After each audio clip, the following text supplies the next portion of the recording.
Sahabat Pijar TV, terima kasih sudah klik video YouTube ini. Kiranya kebenaran firman yang saudara dapatkan menerangi kehidupan saudara.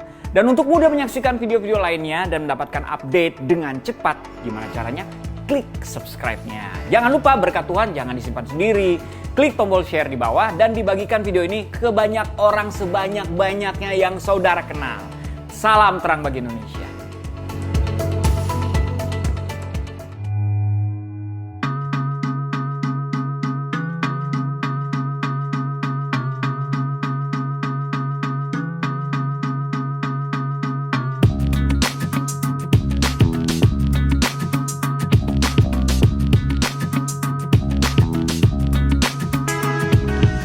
Halo, apa kabar? Kita ketemu lagi di Selasa Berbagi. Wah, senang banget kalau kita di setiap hari Selasa ini ada sukacita tersendiri. Karena apa? Karena kita Sukacita tersendiri, dia sendirian. Iya dong. sukacita. Enggak. Ngomong Kita bertiga berbagi. aja udah sendirian ini, sendiri tempat kita masing-masing karena social distancing. Oh, Nah, masih ya. itu Masih. dia. Bisa. Bisa aja beloknya ya. Kenapa bikin kita senang? Karena di setiap Selasa ini kita punya kesempatan untuk ingetin kamu semua untuk berbagi sama teman-teman yang ada di sekitar kamu. Jangan sampai kita jadi orang yang kayak tadi Om Kris atau Mas Kris ini tadi bilang, kita jadi orang yang individual sampai kita lupa bahwa ada orang-orang sekitar kita yang sebetulnya membutuhkan pertolongan kita, atau mereka mungkin sampai hari ini belum pernah punya kesempatan untuk mendengarkan Injil. So, inilah waktunya buat kamu untuk ingat siapa kira-kira orang yang bisa kamu tolong, siapa orang yang bisa kamu beritakan Injil. Sama seperti apa yang dilakukan oleh Pijar TV, teman-teman. Pijar TV dengan konsisten selalu ingin menayangkan kabar baik sampai ke seluruh pelosok Indonesia. Dan ini nggak bisa terjadi kalau kita semua nggak mengambil bagian untuk membantu dan juga mendukung apa yang dilakukan oleh Pijar TV. Oleh karena itu, teman-teman, kamu semua yang menyaksikan acara ini, kita ngundang untuk yuk berpartisipasi memberikan donasi untuk Pijar TV, dan kamu bisa gunakan rekening yang ada di layar BCA 5055-182121 atas nama Yayasan Pelayanan di Indonesia untuk kamu bisa mentransfer donasi kamu.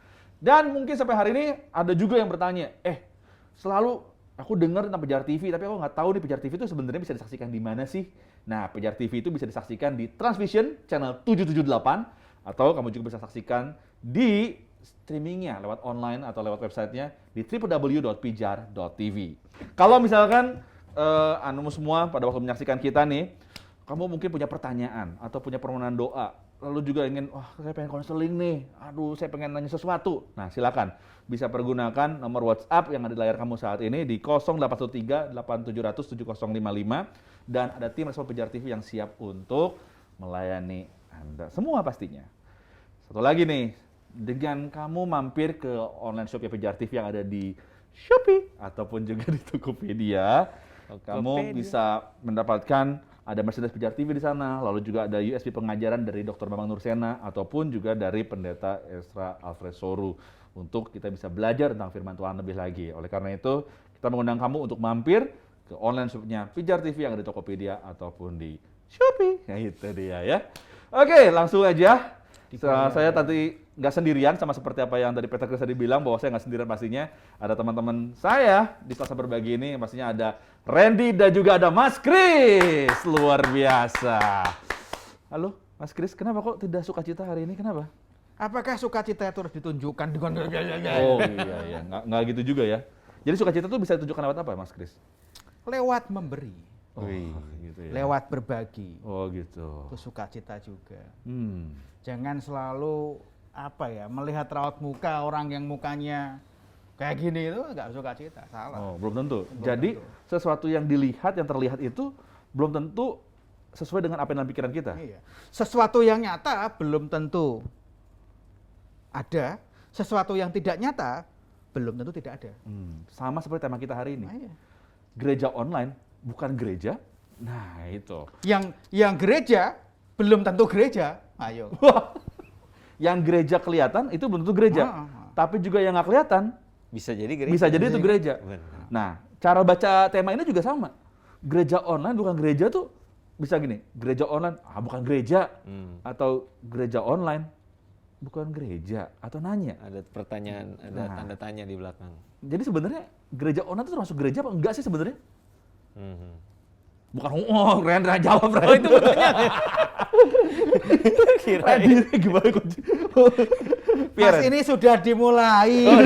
Pertanyaan udah diajukan.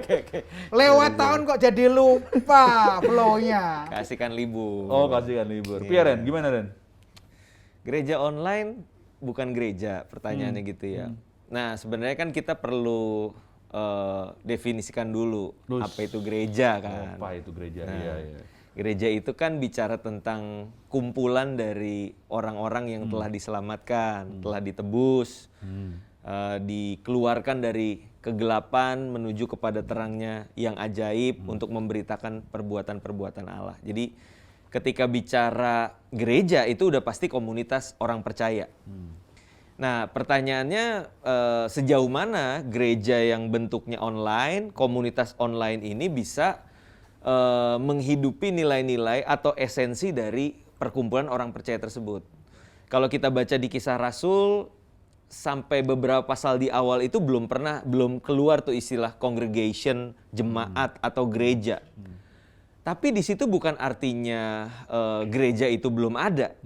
Tapi komunitas orang percaya itu sudah hadir, di mana nilai-nilai yang dihidupi itu kan mereka berkumpul di rumah-rumah, terus mereka juga berdoa bersama, mereka memecahkan roti bersama, lalu juga apa yang mereka punya mereka taruh di kaki rasul-rasul, ya kan.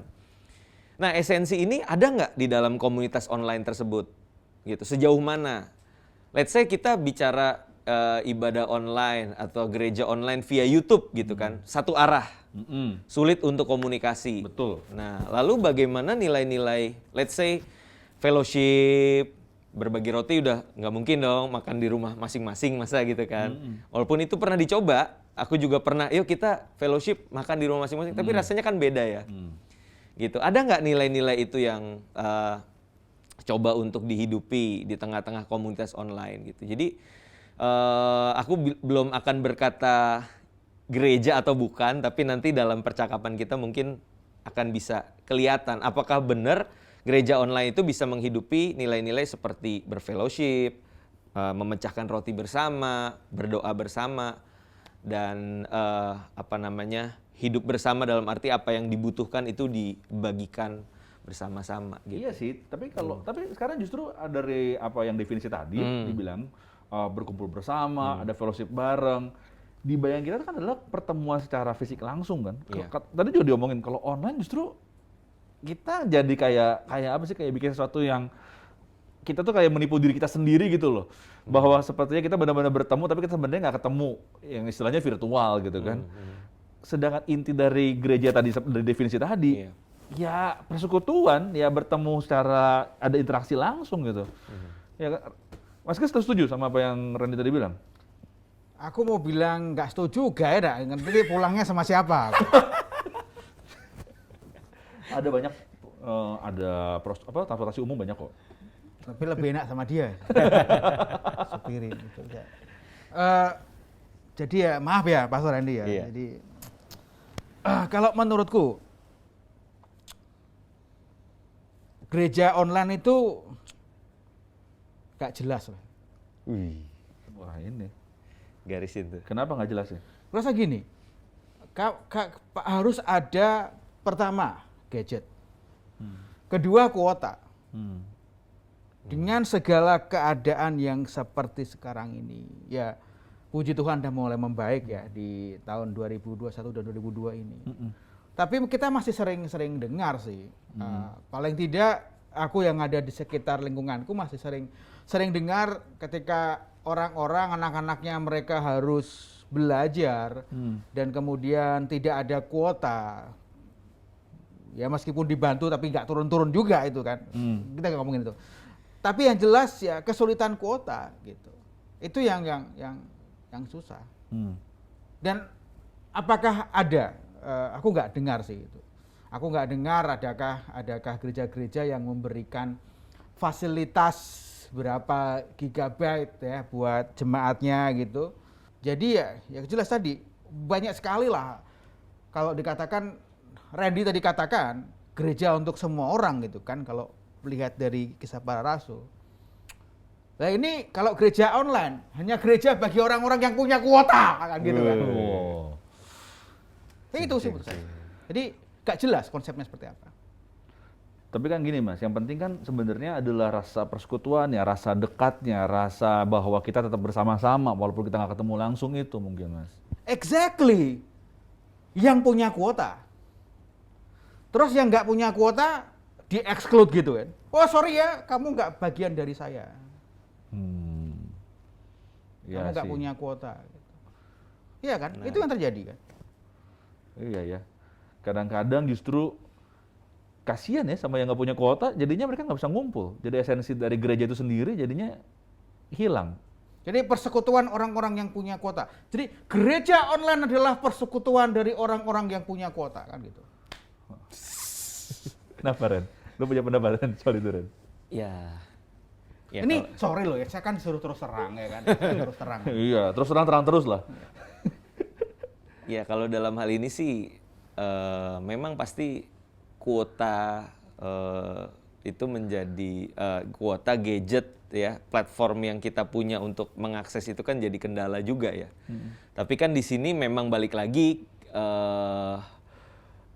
kondisi yang tidak memungkinkan untuk kita bisa berjumpa secara langsung ya kan.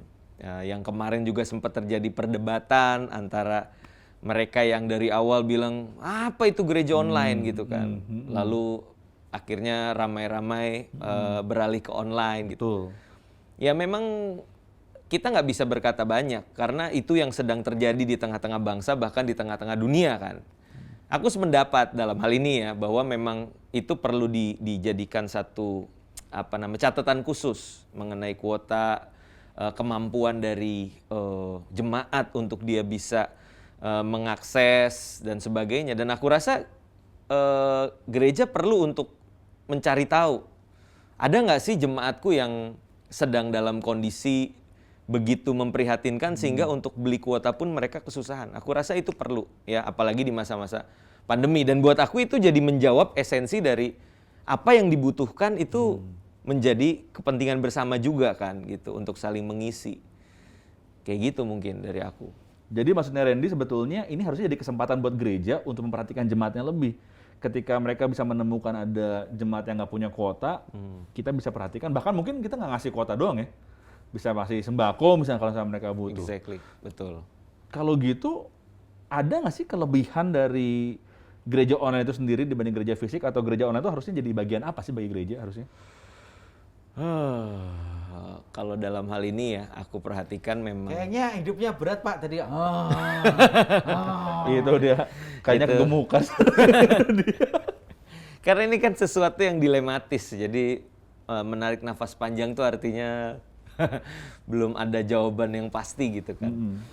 Karena memang di dalam diri manusia sendiri itu kan yang namanya kebutuhan akan physical touch, pertemuan secara langsung, manusia sebagai tadi tidak bisa terus sendirian, ada sosialisasi di antara mereka itu kan sesuatu yang udah by default ya ada dalam diri manusia kayak gitu.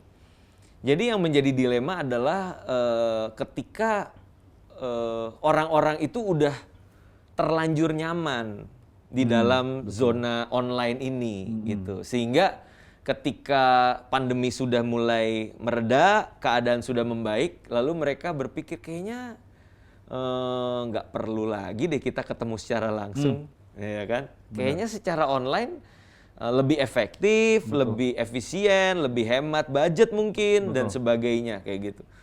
Jadi aku rasa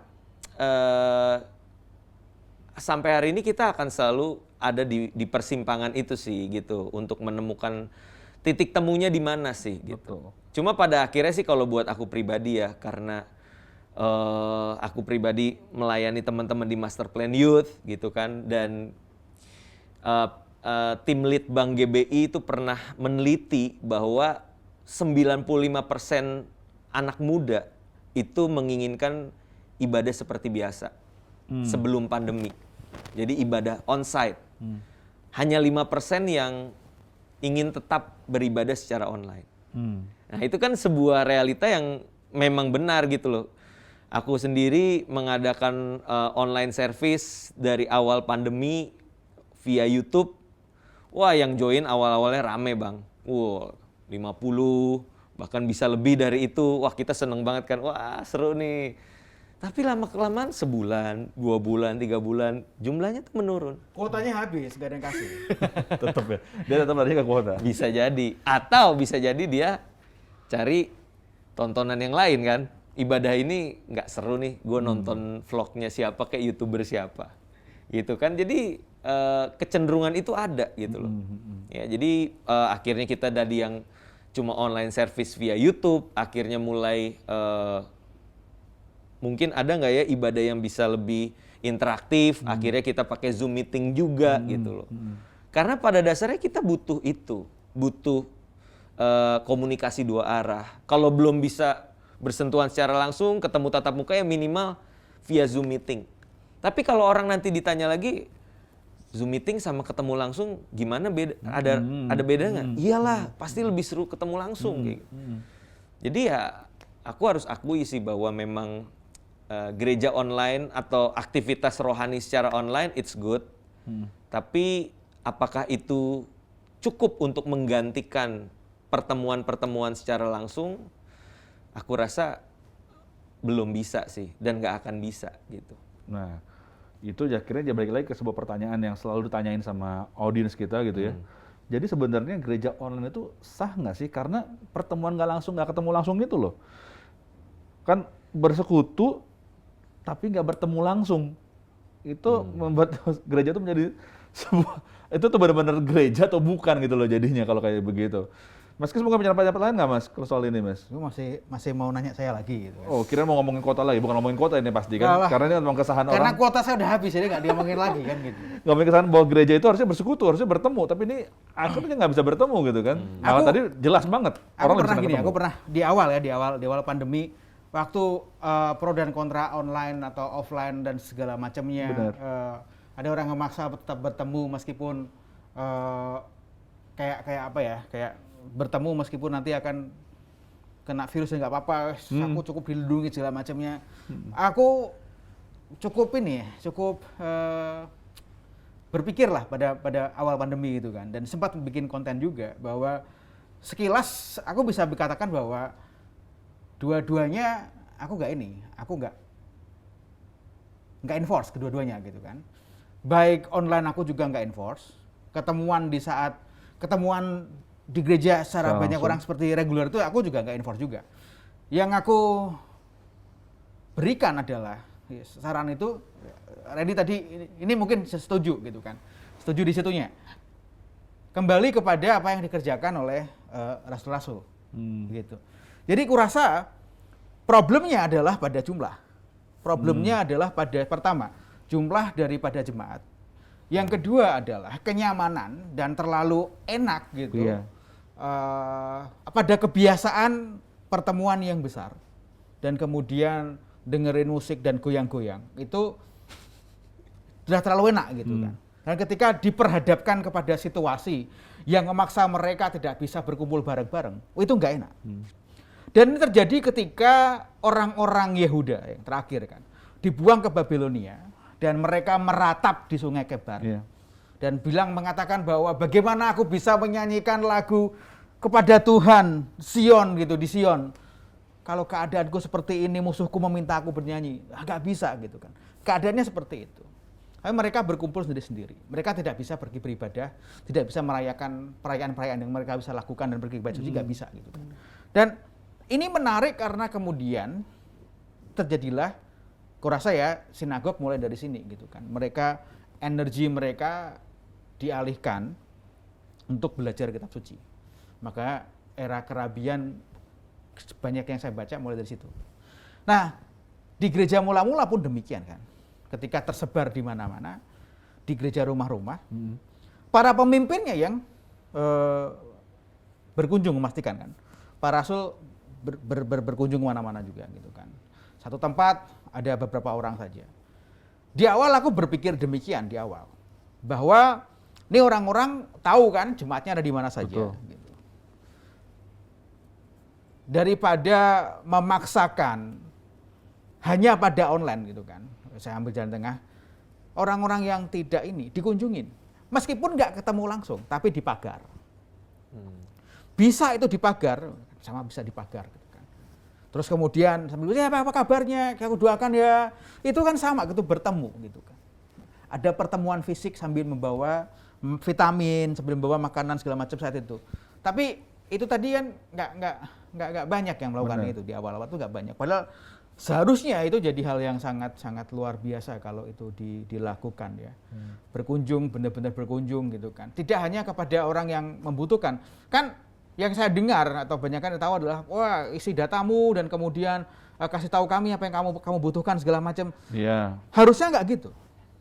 Harusnya gimana, Mas? Seandainya langkah kita udah kasih tahu orang, Betul. dikunjungilah orang-orang itu kan. Dikunjungi misalnya naik mobil, nggak bisa keluar itu kan, dibelin, din, hei, apa kabar? Ya dong, kayak gitu. Kan nggak bisa gitu kan. Itu pasti beda rasanya. Dengan orang ketika setahun udah berlalu, kita bertemu berjauhan aja seneng kok. Iya. Ya berarti bahwa pertemuan yang dibatasi dengan jendela mobil, kaca mobil, ataupun pagar, itu lebih pas ya dibanding dengan pertemuan online meskipun Zoom sekalipun.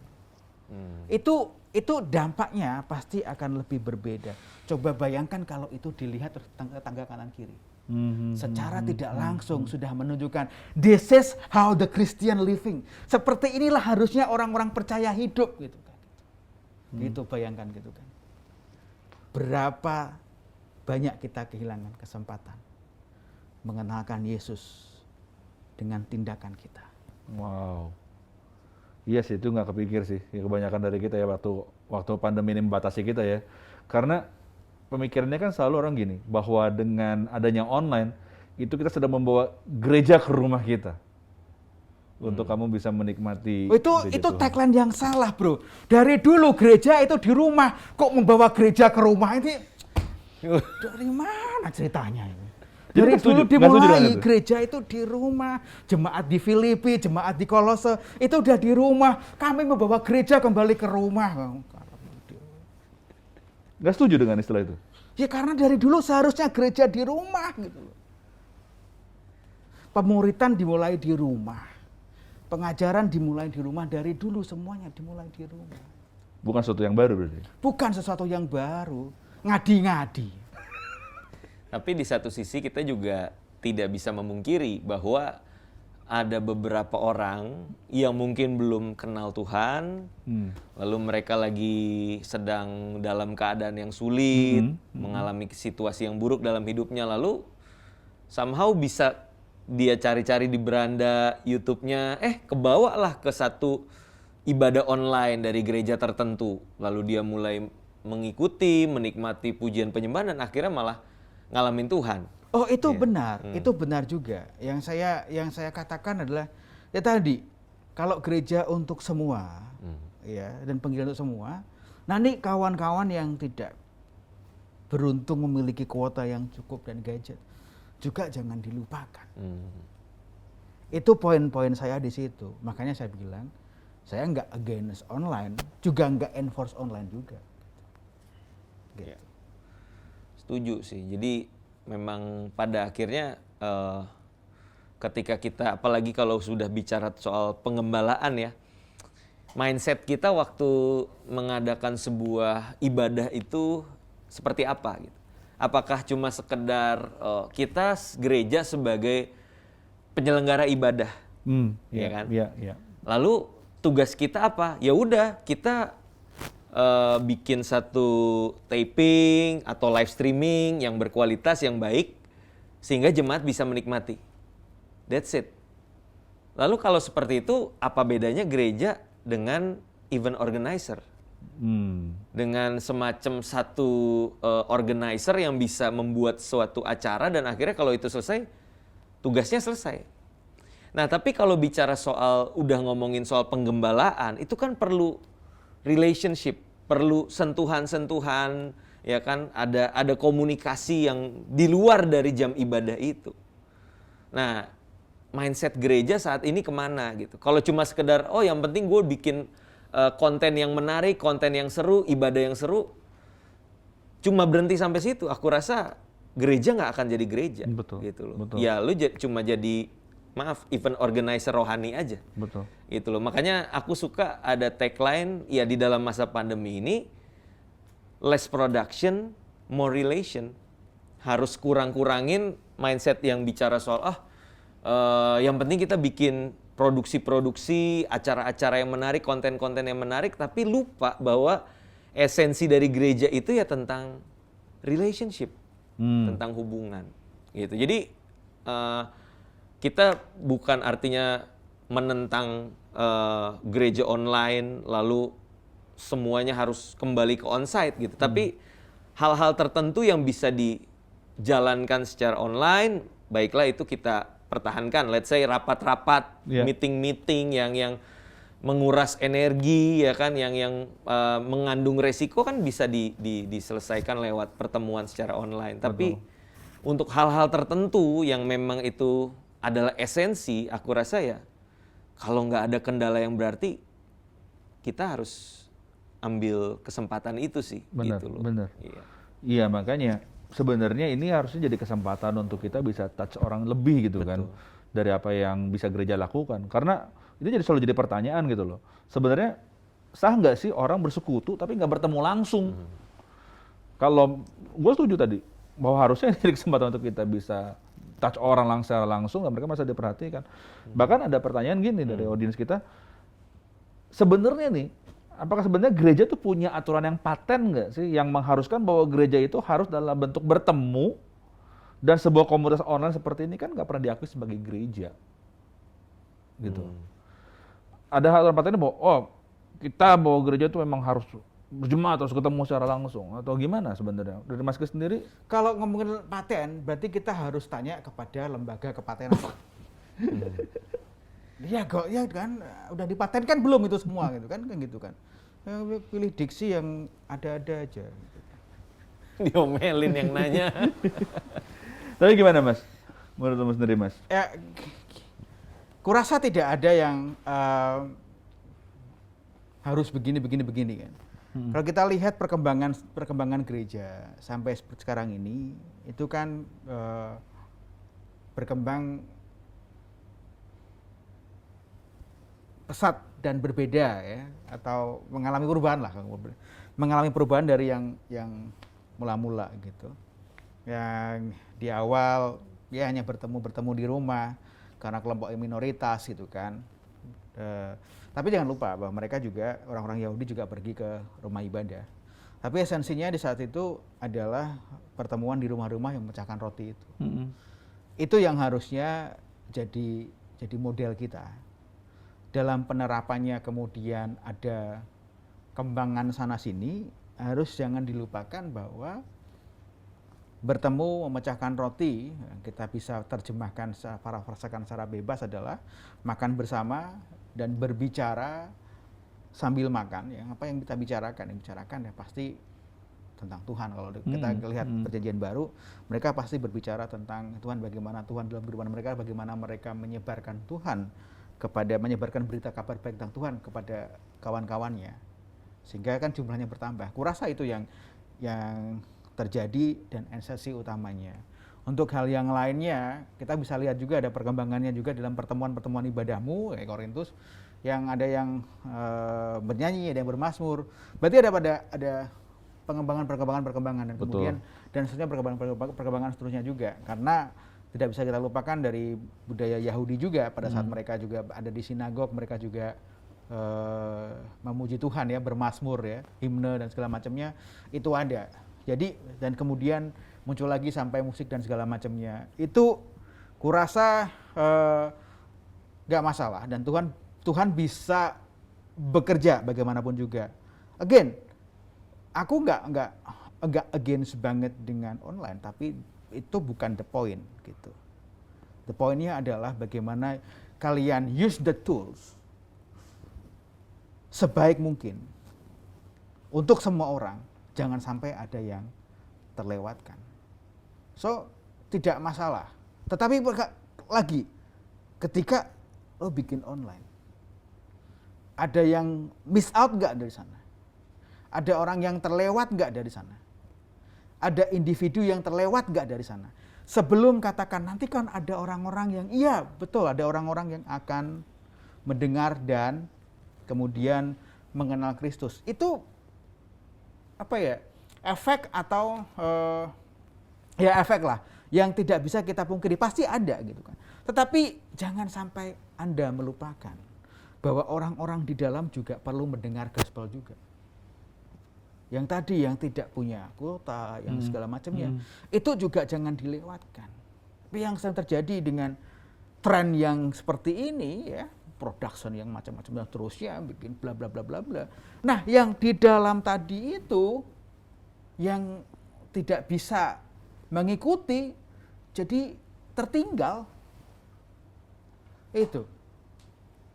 Ada enggak survei yang mencari tahu semuanya itu?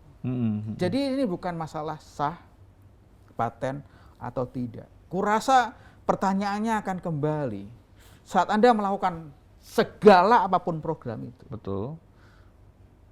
Apakah untuk semua orang? Ataukah hanya untuk kelompok tertentu saja? Nah, gitu. Buat aku pribadi juga menambahkan tadi apa yang Mas Kris sampaikan, bahwa memang betapa kita tidak bisa menghindari gereja online di masa-masa tertentu. Betul. Let's say misalkan waktu bulan Juni kemarin benar-benar lagi tinggi-tingginya. Mustahil dong bagi kita untuk duduk bersama, memecahkan roti, berbincang-bincang secara langsung. Itu kan sesuatu yang tidak mungkin. Sehingga pada akhirnya ya jalan satu-satunya ya kita mengadakan ibadah secara online. Minimal via Zoom meeting gitu kan, kalau mau bertegur sapa dan menanyakan kabar masing-masing kayak gitu. Jadi dalam hal ini memang kita tidak bisa menghindari gitu. Tapi di satu sisi ada catatan khusus buat gereja-gereja. Aku percaya dari apa tadi yang Mas Kris sampaikan, bahwa justru di masa pandemi ini ketika segala sesuatunya beralih secara online, kualitas penggembalaan dari satu gereja itu menjadi dipertanyakan kan, menjadi sesuatu yang sangat penting. Apakah di dalam masa pandemi ini jemaat yang tertanam di situ, yang terdaftar di situ benar-benar mendapatkan perhatian yang cukup? Itu jangan sampai udah ada yang putus sekolah, udah ada yang di PHK dan sebagainya, gereja nggak tahu apa-apa gitu kan. Masa iya kita, abis dia nggak lapor sih gitu. Lalu adakah seorang gembala yang baik yang tidak mengetahui dan mencari tahu keadaan domba-dombanya kayak gitu kan. Jadi buat aku ini satu apa ya? Ya mana ada ya kan domba lapor gembala. Itu mana ada? Betul juga sih. Ya, jadi ini satu kesempatan bagi gereja khususnya dalam bidang pengembalaannya untuk memaksimalkan kan apa yang mereka bisa lakukan kayak gitu. Iya. Secara pribadi aku juga nggak kepikir bahwa ya itu ya, kita terlalu keenakan gitu loh dengan online itu sendiri. Jadi masalahnya sebenarnya bukan Itu masalah tadi quotable itu. apa? Tidak ada domba yang lapor gembala. Nah dia perlu catat nanti lupa. Siap. Iya, jadi aturannya sebenarnya bukan masalah bisa ketemu langsung atau enggak, atau sah itu gereja disebut gereja atau komunitas online itu bisa disebut gereja atau tidak, hanya karena diukur dari berkumpul langsung atau tidaknya ya. Tapi lebih ke tujuannya mungkin ya, Ren. Iya, makanya ya itu balik lagi ada ini ya, ada bintang terus term and condition kan, ada syarat dan ketentuan berlaku gitu loh. Maksudnya ya dalam masa-masa tertentu, tahap-tahap tertentu ya online itu menjadi jalan satu-satunya. Tapi ketika masa itu sudah berlalu, keadaan sudah semakin membaik ya. Betul. Jangan terlanjur nyaman di zona online tadi gitu loh. Karena balik lagi pelayanan gerejawi yang dialami yang bisa mengubahkan ya tentunya ketika perjumpaan secara langsung itu pasti akan jauh lebih efektif gitu. Nah, artinya ini yang mau tegasin sebetulnya. Yang artinya gini, kalau misalkan bahwa tadi kalau misalnya nggak boleh disebut paten gitu ya, kalau tentang berkumpulnya sebuah jemaat di dalam satu komunitas gitu ya, ini apakah ini menjadi sebuah keharusan bagi gereja untuk bertemu secara langsung? Dan kalau misalnya ada sebuah komunitas online seperti ini yang nggak pernah bisa ketemu, itu berarti nggak pernah bisa diakui sebagai gereja. Yang pertama, kalau memang ada kesempatan di luar masa pandemi ini keadaan sudah membaik untuk bertemu secara langsung, kenapa tidak? Iya. Ya kan? Kenapa tidak? Itu kan sangat disayangkan ya, satu instrumen yang penting dalam kehidupan kekristenan di mana kita bisa berjumpa secara langsung, tapi nggak bisa. Kita emang udah platformnya online.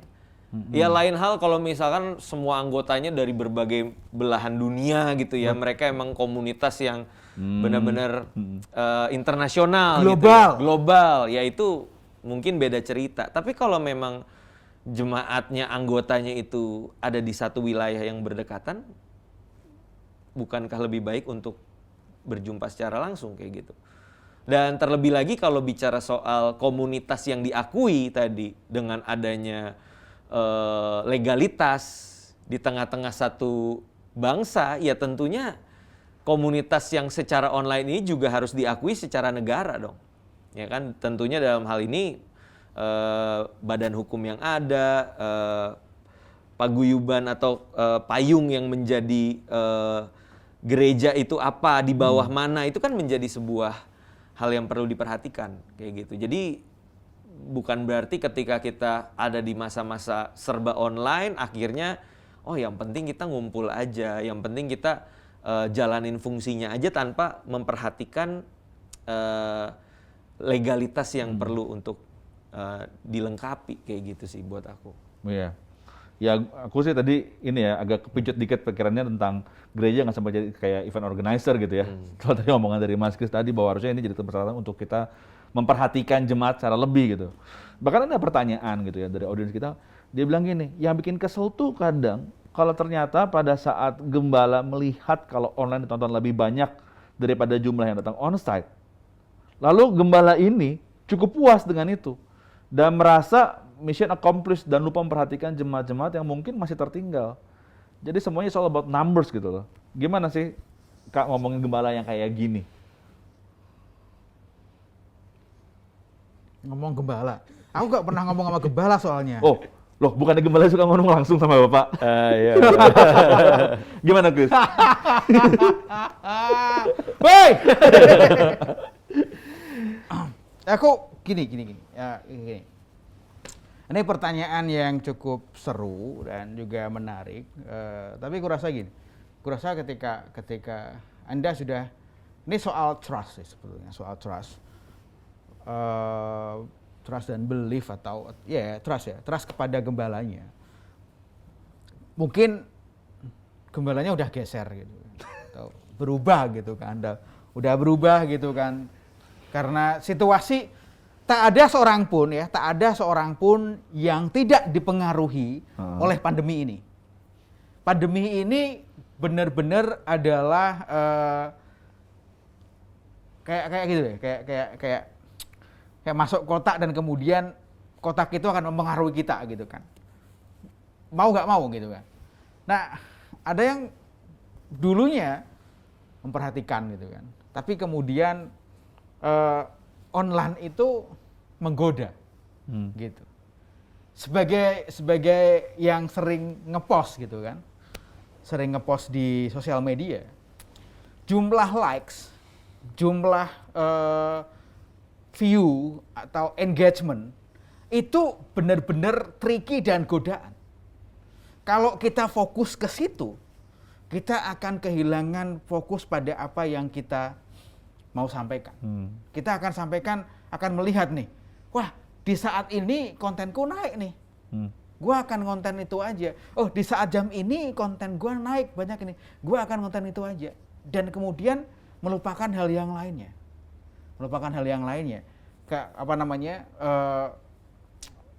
Ketika merasa lagi sedikit tuh konten yang engagementnya langsung down, langsung merasa bersalah segala macamnya. Pernah berada di situ, dan itu kurasa orang yang pernah berkecimpung di dunia sosial media baru dan kemudian naik turun gitu kan, terhadap segala macamnya, termasuk juga mungkin bapak-bapak hamba-hamba Tuhan, ibu-ibu hamba-hamba Tuhan yang mengelola akun atau situs atau web atau YouTube gereja, pasti akan melihat bahwa wah seneng banget ketika banyak views-nya. Dan kemudian down banget setelah habis upload seminggu ditungguin kok turun. Itu pasti ada. Saran saya sih gitu. Kalau Anda ngerti soal lika-liku sosial media, ngomong ke gembala Anda. Itu saran saya. Diomongin bahwa ini nggak selamanya. Naik itu nggak selamanya. Dan turun juga nggak selamanya. Ada hal yang lebih penting lagi yang perlu Pak Gembala sampaikan. Nek aku ngomong seperti itu. Ya kalau masih mau bergereja di situ. Ya kalau sudah nggak mau bergereja di situ, ya buat apa ngomong? Jadi ngomong karena masih ada cinta ya, masih ada rasa peduli ya. Iya, kalau masih ada cinta, sense of belonging-nya masih ada, Anda pasti akan ngomong. Mungkin akan didengar harsh atau kasar, whatsoever. Anda udah melakukannya, gitu. Nah aku gitu. Tapi kalau kemudian, sudahlah, ya nggak salah juga. Tapi Anda jangan kaget. Kalau nanti akan menemukan hal yang sama lagi di gereja yang entah keberapa ya berikutnya. Iya. Gitu. Jadi saya Anda ngomong ke gereja gembala Anda sangat bagus. Anda keluar karena sebel itu juga bagus. Tapi nanti ya Anda akan menemukannya lagi selama masih ada gereja online, ya Anda akan gitu lagi. Jadi silahkan dicernalah kata-kata saya gitu. Ya memang angka tuh kan jadi candu ya, gitu kan. Kalau misalkan angka itu bagus, angka itu tinggi, viewersnya banyak, wah ini kayak sebuah keberhasilan gitu. Tapi kalau misalkan angkanya sedikit, ini kenapa dikit ya? Apa karena hotbarnya kurang bagus atau karena salah apa kali multimedianya gitu kan? Ya pada akhirnya kan resourcesnya akan difokuskan ke situ. Iya. Sementara domba-domba tadi mungkin tidak terperhatikan. Betul. Itu jadinya. Kita jadi ngelupain bahwa ada orang-orang jemaat kita yang deket malah gitu, yang akhirnya malah nggak diperhatikan. Iya. Ren punya pengalaman nggak Ren? Maksudnya kalau misalnya kayak di pelayanan youth lu sendiri gitu, kita seneng banget kan ngejar, wah seneng banget pastinya. Iya. Kayak tadi likes banyak, viewers banyak, tapi kita juga jadi tergiring ke arah sana. Betul. Gitu kan. Nah itu juga menjadi tricky ya ketika bicara tentang kuantitas secara onsite. Kita bisa lihat, kita bisa hitung dan bisa kita nilai nih orang jumlah banyak, perhatiin bener nggak sih gitu kan? Sungguh-sungguh nggak mereka ikutin ibadah ini? Lah tapi kalau jumlah viewers di online, kita nggak pernah tahu men, dia nonton sambil tidur kah? Oh, iya. Dia pasang itu ibadah dia ngeloyor kemana? Atau sama seperti aku nonton sambil ngopi. Jadi itu tricky banget sih buat aku gitu. Jadi oke lah kalau kita melihat quantity dan itu menjadi ya evaluasi juga lah. Tentunya kita meningkatkan apa yang bisa kita tingkatkan secara kualitas konten kita gitu. Tapi jangan lupa juga bahwa tadi sentuhan-sentuhan relationship secara langsung itu perlu. Aku ingat banget beberapa waktu master plan itu juga sempat angka viewersnya turun, dan itu menjadi sebuah sinyal buat kita. Pertanyaannya berarti ini anak-anak pada kemana gitu. Ya akhirnya kita tanyain tuh satu-satu gitu. Oh kak, aku udah ibadah sebelumnya siang jam 10 ibadah raya ikut online kayak gitu kan. Wah kak, jam segitu jam 3 sore aku lagi ada kegiatan sama orang tua bla bla bla gitu. Ya tapi minimal effort yang bisa kita lakukan adalah ya membangun hubungan tadi kan. Kita tanya seperti apa, lalu kita ada ini ya, ada komsel via Zoom meeting bla bla bla gitu. Jadi buat aku sih kita perlu berhati-hati juga kalau udah ngomongin kuantitas secara online. Nah, itu nggak bisa jaminan tuh angka sejumlah sekian itu artinya realitanya juga demikian, belum tentu kayak gitu loh. Tapi yang paling esensi tadi, build relationship, membangun engagement dengan jemaat yang kita bina, dengan domba-domba kita, itu nggak tergantikan buat aku sih. Nah tadi kalau misalnya kita nih punya kesempatan, kayak tadi Mas Kris tadi ngomong, ya lu ngomong dong sama gembalanya gitu kan, jangan cuma puas sama angka, tapi juga harus perhatiin juga jemaat-jemaat kita yang kita gembalakan gitu. Gimana Ren, cara ngomongnya Ren, yang tepat sama gembala Ren? Karena ngomong sama gembala itu kan nggak kayak ngomong sama temen biasa Ren. Gimana Ren? Termasuk lo kan termasuk orang yang cukup dekat sama gembala, nah untuk kita bisa ngomong nih sama gembala supaya mereka punya pengertian gitu. Ya, itu memang apa ya, satu hal tidak mudah ya. Kita harus build relationship, build trust juga. Selama ini kita jadi jemaat kah atau kita jadi aktivis, pelayan Tuhan di situ, kita dipandang sebagai orang yang bisa dipercaya nggak? Ada akuntabilitas nggak dalam pelayanan kita? Nah, kalau dirasa itu ada, ya nggak menutup kemungkinan untuk apa yang kita suarakan itu didengar kayak gitu. Tapi bukan berarti juga kalau kita belum terlalu dekat, lalu kita belum nunjukin suatu performance yang baik, artinya kita nggak bisa ngomong. Ya tetap aja kita sampaikan kayak gitu kan. Perkara didengar atau tidak ya itu urusan belakangan. Tapi yang jadi sorotan buat aku justru buat para pemimpin, gembala-gembala senior atau siapapun yang duduk di atas gitu ya, di bagian hierarki atas itu kan. Buat aku itu sebuah hal yang sangat indah sih ya, yang lovable ketika ada orang yang peduli lalu dia ngomong sama kita. Gitu.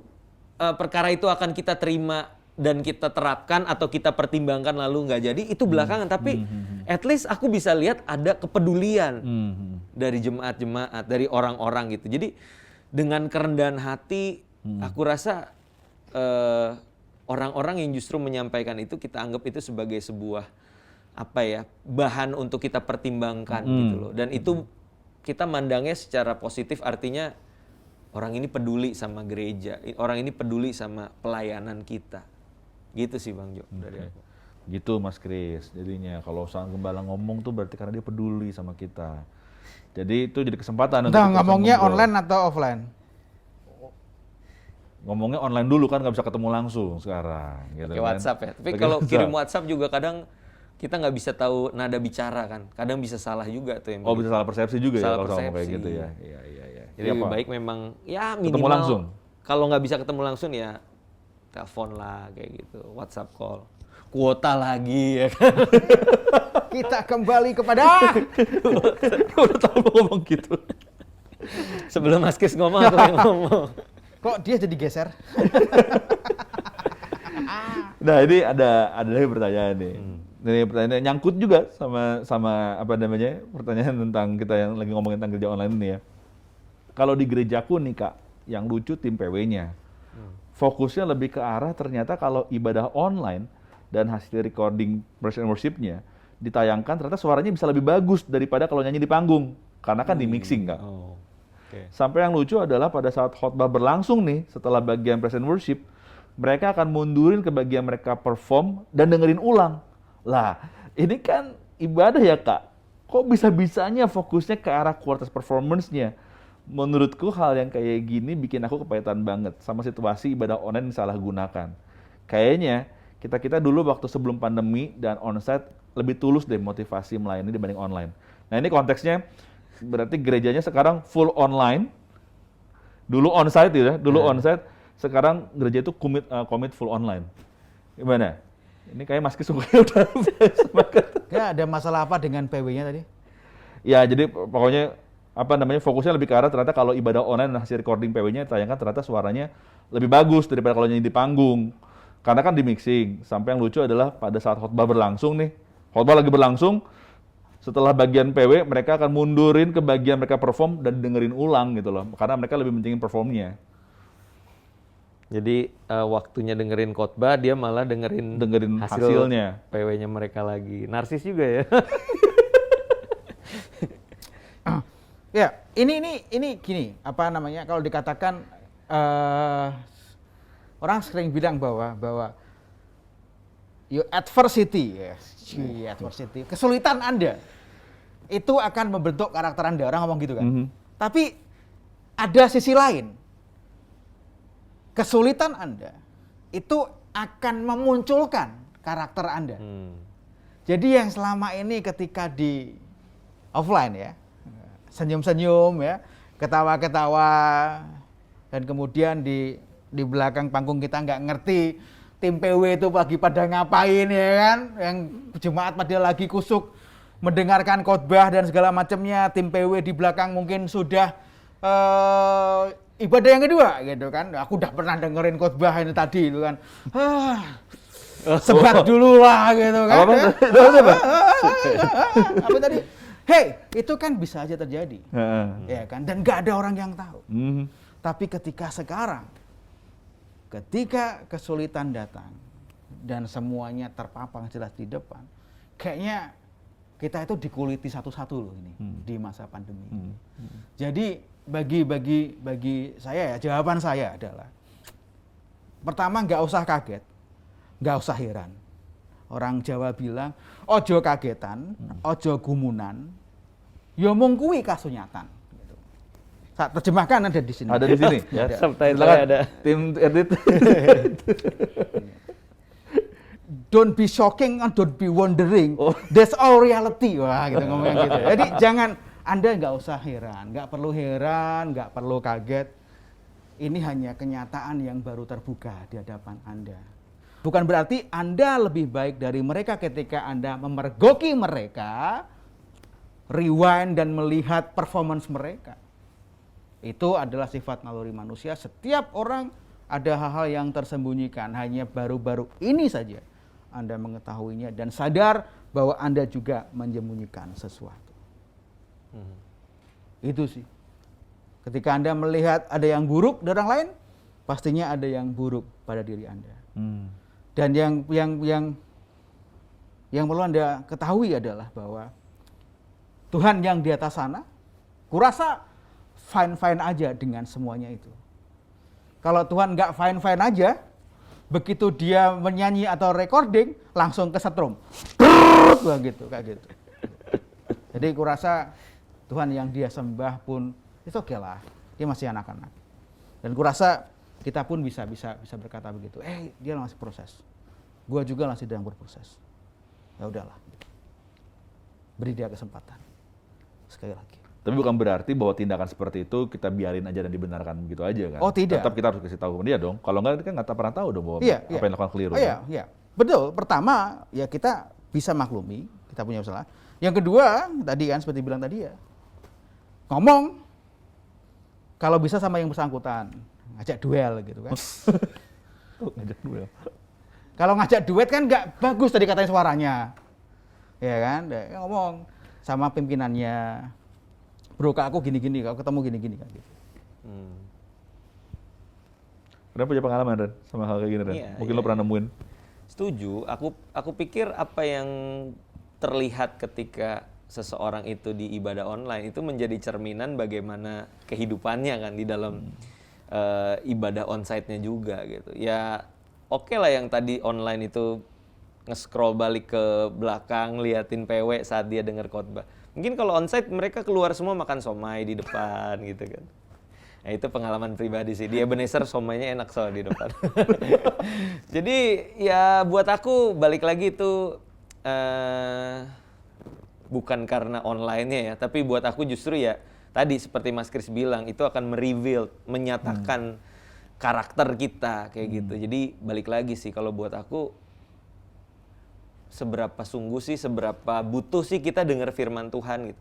Kalau kita anggap firman Tuhan itu sesuatu yang berharga, sesuatu yang penting ya kita harus sediakan diri. Kan kalau mau evaluasi, mau dengar perform kita sebelum itu kan bisa setelah ibadah atau di jam-jam lain kan bisa. Kenapa harus pas lagi waktu dengar khotbah gitu kan? Gitu sih. Jadi balik lagi diri masing-masing. Tapi jujur juga, ini jujur. Siapa yang ikut ibadah online, ya kan? Ikut ibadah online di fast forward pujian penyembahannya dan langsung kepada firman Tuhan. Jujur, ngaku. Kan sama. Ada nggak yang di forward langsung ke doa berkat? Doa berkat. Yang penting itu lebih fenomenal. Aduh. Gitu. Jadi dua sisi. Ya, oke. Jadi kalau misalkan gue nanya nih, sebelum kita simpulin, jadi apakah gereja online harus jadi gereja fisik untuk mensahkan bahwa dia sebagai bangunan gereja? Dan gereja yang gereja yang utuh yang bisa ketemu karena udah biasa enak online, apakah sudahlah di online aja karena bisa menjangkau lebih banyak? Gimana pendapat Bapak Ibu? Mas Chris sama Randy. Jadi apakah gereja online itu bukan gereja? Buat aku kalau kondisinya memungkinkan untuk bisa bertatap muka, gedung gerejanya ada, segala fasilitasnya ada, apa yang membuat komunitas ini memaksakan diri untuk tetap online gitu loh. Kecuali tadi ya dengan catatan syarat dan ketentuan tadi, kondisi pandemi dan sebagainya gitu. Buat aku masa pandemi ini justru membuat gereja semakin dewasa untuk bisa melakukan hal-hal yang esensi yang memang harus dilakukan secara tatap muka, tapi juga secara efektif mereka akan bisa melakukan segala sesuatu entah dengan hybrid atau pure online. Nah, aku rasa dua hal ini yang akan menjadi warna gereja ya. Online dan onsite ini akan kedepannya akan semakin justru saling, harusnya bukan dibenturkan buat aku, tapi harus bisa menjadi sebuah kolaborasi juga gitu loh. Tapi kalau bicara tentang gereja yang esensi, buat aku pribadi ketemu langsung sih. Karena beda feel-nya gitu, kangennya beda gitu kalau ketemu langsung dibandingin secara online. Mas Chris? Kita tidak pernah menyangka atau meramalkan bahwa seluruh dunia akan mengalami pandemi yang seperti ini dan memaksa orang untuk tinggal di rumah masing-masing, membatasi pertemuan, dan kita tidak bisa bertemu dalam gereja reguler banyak orang. Itu harus menjadi kesadaran kita bahwa itu bisa terjadi. Jadi, dan semuanya itu dimulai dari sebuah film, ya, film-film dulu pandemi-pandemi. Jadi kalau sekarang ada banyak film apokaliptik yang orang-orang kehilangan internet dan tidak ada satelit, tidak ada wifi, tidak ada macam-macam, jadi suatu saat pun pertemuan online, offline pun tidak ada. Jadi, apa yang tersisa? Saat ini kenali kanan kirimu. Saat diberikan kesempatan saat ini untuk ibadah onsite, kenali kanan kirimu. Kenali tetanggamu meskipun bukan seagama, bukan Kristen. Karena ketika nanti semua yang lebih parah akan terjadi dan bisa saja terjadi, yang lo butuhkan adalah manusia lainnya. Dan dari situ gereja tercipta sama seperti dulu. Gitu aja dari saya. Ya, dari pembicaraan kita tadi ya, selama 1 jam, kita sebenarnya bisa simpulin gini, bahwa ini masalahnya bukan masalah online atau offline-nya. Itu hanya sebuah masalah bentuk, itu cuma masalah platformnya aja. Karena seperti tadi yang Randy tadi sempat bilang bahwa kalau misalnya gereja hanya puas untuk menyelenggarakan ibadah, menjadi penyelenggara ibadah aja, dan nggak memperhatikan jemaatnya, itu jadinya nggak ubah seperti event organizer yang cuma bisa ngumpulin orang, lalu setelah itu mengadakan acara, lalu bubar, lalu udah dibiarkan begitu aja. Tapi fungsi gereja punya fungsi yang lebih, itu memperhatikan jemaat, yang memperhatikan dombanya. Seperti tadi Mas Chris bilang bahwa seharusnya masa pandemi ini jadi kesempatan. Oke, online itu bisa menjadi alat perpanjangan untuk kita bisa melayani jemaat dengan lebih baik.